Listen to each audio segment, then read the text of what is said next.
Senior students, creative writing, the basics. Let's do this. The first thing you need to know is that there are lots of different narrative styles. You can choose whichever style you want and they are equally as valid. However, some of them are harder to pull off well than others. The three ones that are really hard to get good scores on are journals, letters and interviews. In journals and in letters, if you do them, what you want to do is you want to do multiple entries. So you would have a journal across multiple days, perhaps multiple months, perhaps multiple years. Letters, you want to do probably a letter and answer or two letters over different time periods. What that does is that allows for multiple perspectives. With both letters and journals, you want them to be highly emotional, highly descriptive, and they are by their nature first-person perspectives.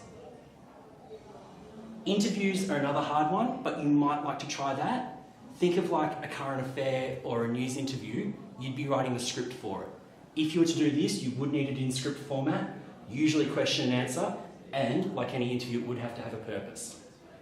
The most common thing that you will probably do is a short story. These are the most common type. You can do them from any perspective, first person, second person, or third person. The language that you use is important and you need to have your own voice. We're going to talk about that more later on, but that's what you've got to know. They're your four types. Story is the most common. With your story, this is the short story shark. Think about it. When you're at the beach, if you see a shark, all you see is the fin. This is what we want to see in your story. At the start of your story, here, not much is going on. Everything's fine, there's no drama. Things start to go wrong. As time progresses, your tension, your drama increases. Things go wrong, things go wrong, things go wrong, more complications. We finally get to the climax. This is the big action scene, the big final scene before all the tension goes away and you have a resolution. Please note, guys and girls, your resolution does not have to be happy. Maybe your main character dies, maybe everyone gets killed, the spaceship explodes, whatever, the monster eats him. Doesn't matter, but you do still need a resolution. You cannot leave it as to be continued. You cannot, and this is an automatic, you'll probably get an end and need a redemption, you cannot do, and it was all a dream. If you're looking at different genres, you can see that this narrative arc continues. For a longer narrative, like a book, it's not as simple as that. It goes up and down, up and down, up and down, up and down. Think about Harry Potter. Nothing's wrong. Starts getting letters. You're a wizard, Harry. Less drama. Meets Hermione and Ron, meets Draco, but makes friends with Hermione and Ron. All the way up through Quidditch, through fighting Quirrell, and then it's the end of the year, Gryffindor wins the cup. Mystery story. You never get that ending. It's left on a cliffhanger. This is the one to pay attention to. A start late story. See how we're already starting here. We're not wasting time with this first part. In this story, imagine that you're writing about a school day and nothing interesting is happening until period 3 and lunchtime. Period 3 where things go wrong, lunchtime's where your characters deal with it. If that's happening in period 3, I don't care that you had oatmeal for breakfast. I don't care what happened on the bus on the way to school. If it's boring, skip straight past it. Start with the interesting stuff. Start late, start with action. One final thing on that one, part of start late is also finish early. Don't pull a Lord of the Rings where they throw the ring into the fire and you're only halfway through the book and the last 300 pages is just celebrations. No one cares about the celebrations. Have your resolution, finish it off. One thing that we're going to do in our next one, which is incorporating sources, and we're going to do a whole video about this, you want to look at the author's language. You want to try to match their style. For example, for Year 12s, Frankenstein, Shelley writes in a very descriptive manner, so you want to make sure your work is very descriptive as well.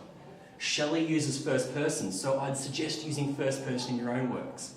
With Mouse, it's a lot more open to interpretation.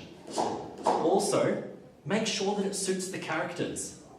If you have a soldier in your story and the soldier's in a war, gets shot through the arm, gets their leg blown off in a landmine, the soldier's not going to look down and go, oh, bother. That's not how they'd speak. Make sure that your language suits the characters. Narrative perspective, first, second, third person, they all have a purpose. First person is great for getting the internal thoughts and feelings.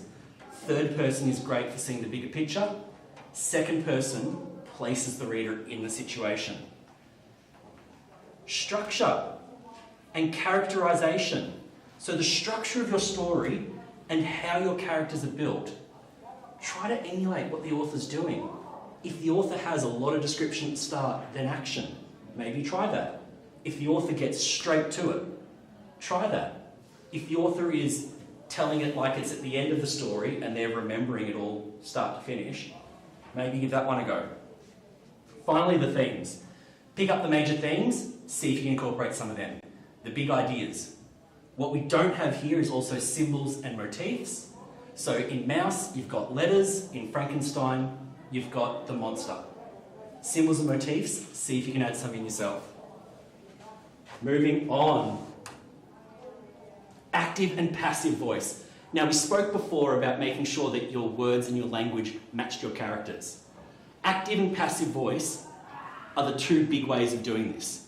Passive voice is when things are happening. Active voice is when you're doing stuff. People are acting. So, for example, passive voice. The test was passed by me. Changed into active. I passed the test. He was stabbed by me. I stabbed him. The laughter came from the monster. The monster laughed. This one here is a great way of getting your words down. It's also a much better way of writing, in a lot of people's opinions.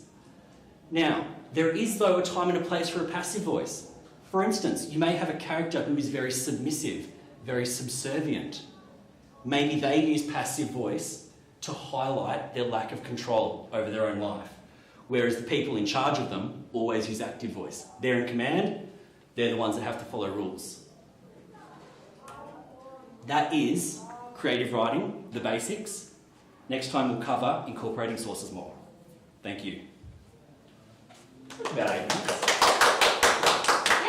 Oh, that was awesome. Perfect. That was so good. That was really good. Oh, I should stop dancing when it's recorded.